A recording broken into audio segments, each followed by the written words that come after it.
Good morning guys. Ito na yung ang tawag niyan, deep well, pang water supply ng pig at saka manok. Pwede na yan mainom. Wala siyang amoy. So si Sir yung Sir Noel yung gumawa niyan guys.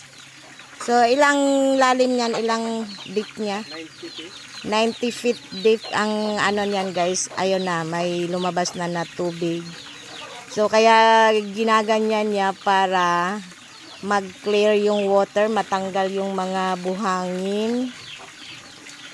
So after that, pag na sementuhan na nila yan. So hindi na mahirap ang tubig dito sa payag. Dati kasi guys, nag-iigib para dyan sa may sapa na yan. Para pang wash ng baboy. Sa pang drink ng mga manok. So hayahay na. So sila yung gumagawa. Ayan. Sila kuya. Good morning! So dahil sa mga kahayupan na ito, kaya nagpa-taod ko og kuan guys, deep well. Kasi ang hirap ng tubig. Ayan si Sir Bitoy, oh. Mamahog na siya og chicken. Pangbahog ba yan sa manok?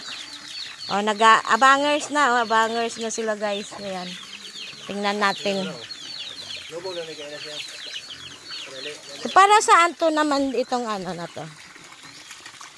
Para asa na siya? So asat ang pinaka-sentro na butas niya kana dira. Okay. So 90 feet. Meron ng water na Ano yung itim-itim na yan? Galing yan siya dyan sa sa ilalim. Amuyin nga natin guys kung May siya, may amoy. Mawawala yan. Sa okay.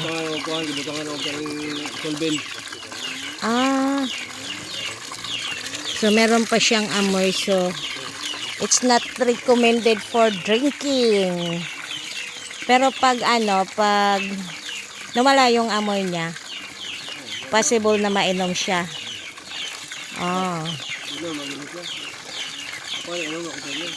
Malinis man yan, no? Naiinom nga yung lang, flowing na. Yes, oo. Ito, safe siya kasi from ilalim yung water supply niya, guys. Ayan, so hindi na yun yung mga nakuha na buhangin. Yun ba? Ayan. So, buhangin talaga siya. Ayan siya guys. Oh, buhangin. Ang lalaki ng buhangin. So, galing yan siya sa ilalim.